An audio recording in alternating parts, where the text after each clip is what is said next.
海堤防をとうとう越えてしまいました。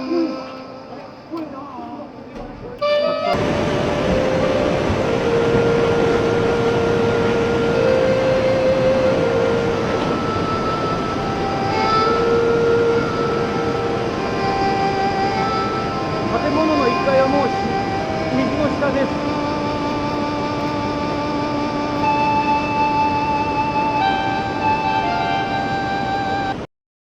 ربنا يستر علينا النهارده وننجح في الاختبار. ده احنا لو ما نجحناش في الاختبار واشتغلنا ابويا هينفخنا. مساء الخير يا شباب. يا نهار ابيض يالا، ده عمك فلح اللي هيعمل لنا الاختبار. اوعى يالا، نجحنا وضمننا الشغل يا معلم. ما اسمعش صوت حد يا جزمه منك ليه؟ في عمك ده هناك في البيت، لكن انا هنا مدير الشركه يا حيوان. ويكون في علمك اللي هلمحه بيتكلم هطردك انت من الشركه.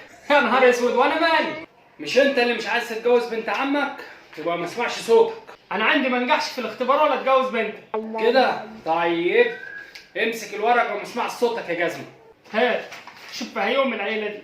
ما تنساش تكتب اسمك على الورقه، ها؟ في الحته اللي من فوق على الجنب دي. حاضر. كتبت؟ وريني.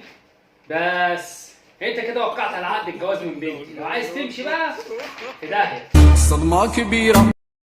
بقول لك يا غزال. نعم يا معلم. ما تيجي نخرج نتعشى بره؟ يا بجد؟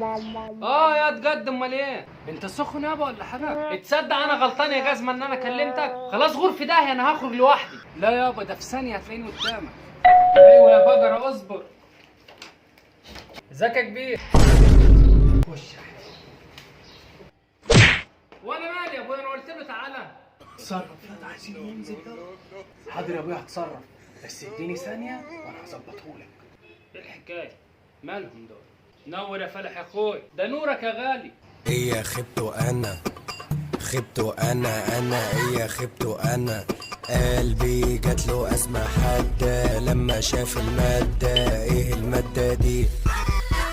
مخي فجاه مني. اتفضل يا عمي. شكرا يا غزال. اتفضل يا معلم.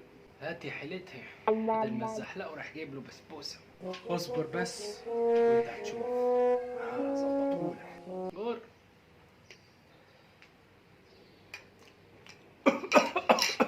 مالك يا اخوي؟ سلامتك.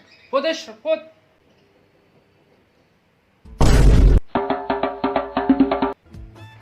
صرفت حيلتها.